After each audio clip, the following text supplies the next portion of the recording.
weathering the storm in Izava. The cyclone that hit Odisha in October 1999 killed thousands of people and devastated hundreds of villages. For 2 dreadful nights, Prashant, a young man, was marooned on the roof of a house. On the third day, he decided to go to his village. Did he find his family? Read this story to find some answers. Let's start. On 27 October 1999, 7 years after his mother's death, Prashant had gone to the black headquarters of Assama, a small town in coastal Odisha, some 18 kilometers from his village, to spend the day with a friend. In the evening, a dark and menacing storm quickly gathered. Winds beat against the houses with a speed and fury that Prashant had never witnessed before. Heavy and indecent rain filled the darkness. Ancient trees were uprooted and crashed to the earth. Screams rent the air as people and houses were swiftly washed away. The angry waters swirled into his friend's house. Neck deep, the building was of brick, and water was strong enough to survive the devastation of the wind's velocity of 350 km per hour. But the cold terror of the family grew with the crashing of trees that had got uprooted and fallen on their house. Sometime in the middle of the night, damaging its roof and walls. The crazed destruction wrought by the cyclone and the surge of the ocean continued for the next 36 hours. Although wind speeds had reduced somewhat by the next morning. To escape the waters rising in the house, Prasad and his friend's family had taken refuge on the roof. Prashant had his friend family had taken experience at his first glimpse of the devastation brought by the super cyclone in the grey light of the early morning. A raging, deeply brown sheet of water covered everything as far as the eye could see. Only fractured cement houses still stood in a few places. Bloated animal carcasses and human corpses floated in every direction. All round, even huge old trees had fallen. 2 coconut trees had fallen off the roof of their house. This was a blessing in disguise, because the tender coconuts for the trees they kept up the trapped family for starving in the several days that followed. For the next 2 days, Prashant sat huddled with his friend family in the open of the rooftop. They froze in the cold and indecent rain. The rainwater washed away Prashant's tears. The only thought that flashed through his mind was whether his family had survived the fury of the super cyclone. Was he to be buried once again? 2 days later, which seemed to presage like 2 years, the rain ceased and the rainwater slowly began to recede. Prashant was determined to seek out his family without further delay.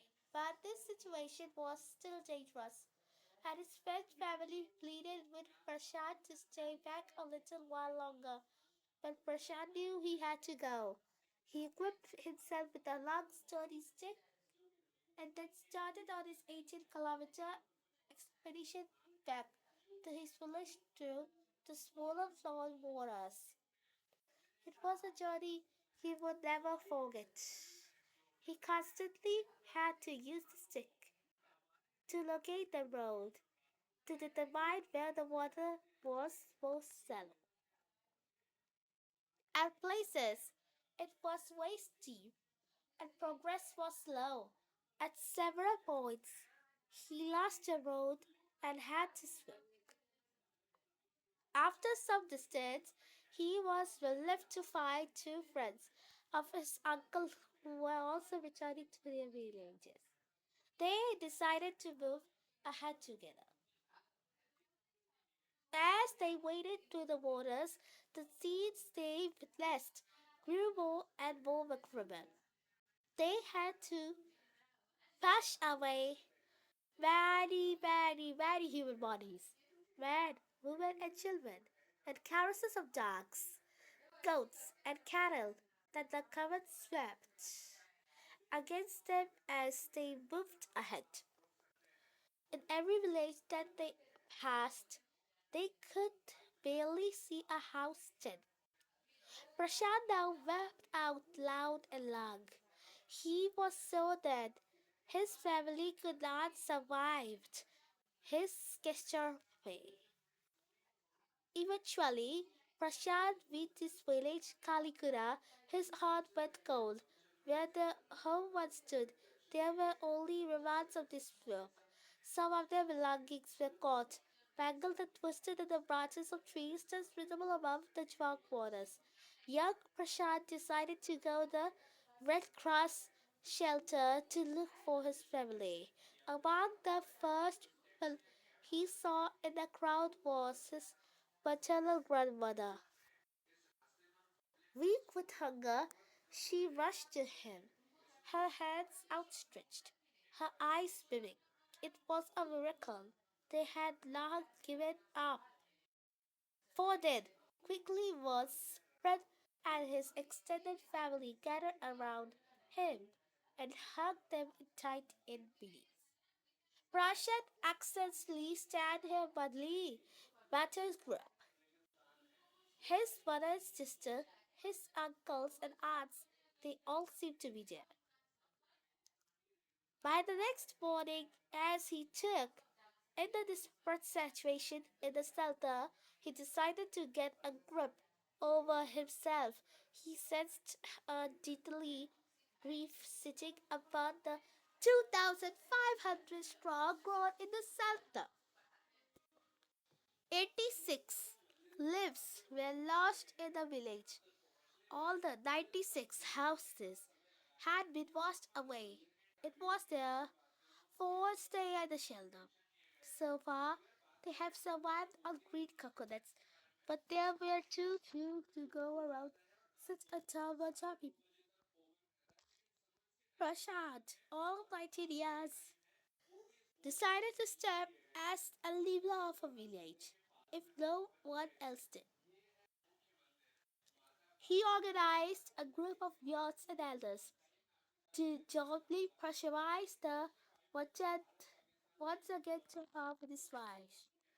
This time the delegation succeeded and returned triumphantly, wading through the receding waters with food for the entire shelter. No one cared that the rice was already rotting. Branches from fallen trees were gathered to light a reluctant and show fire on which to cook the rice for the first time in 4 days. The survivors at the cyclone shelter were able to feel their bodies. His Jack's task was to organize a team of young volunteers to clean the shelter fee, earn vomit and floating carousels, and to tend the wards of fractions of the many who had been injured. On the fifth day, a military helicopter flew over the shelter and dropped some food parcels. It then did not return. The yacht task force gathered empty utensils from the shelter. Then they deputed the children to lie in the sand left by the waters around the shelter with these utensils on their stomachs to communicate to the passing helicopters that they were hungry. The vessels got full, and after that the helicopter made regular rounds on the shelter and dropping food and other basic needs. Prashant found that a large number of children had been obeyed. He brought them together and put up a bulletin sheet shelter for them. Women were mobilized to look after them, while the men secured food and materials for the shelter. As the weeks passed, Prashant was quick to recognize that the women and children were sinking deeper and deeper in the grief. He persuaded the women to start working in the Food for Work program started by an NGO. And for the children, he organized own event. He himself loved to play cricket, and so he organized cricket matches for children. Prashant engaged with other volunteers in helping the widows and children to pick up the broken pieces of their lives. The initial government plan was to set up institutions for orphans and widows. However, this step was successfully resisted, and it was felt that in such institutions, children would grow up without love, and widows would suffer for stigma and loneliness. Prashant's group believed orphans such we visited in their own community itself, possibly in new foster families made up of childless widows and children about without care. It is 6 months after the devastation of the super cyclone. This time, Prashant's wounded spirit has healed simply because he had no time to bother about his own pain. His handsome, youthful face is what the widows and orphan children of his village seek out most in their darkest hour of grief.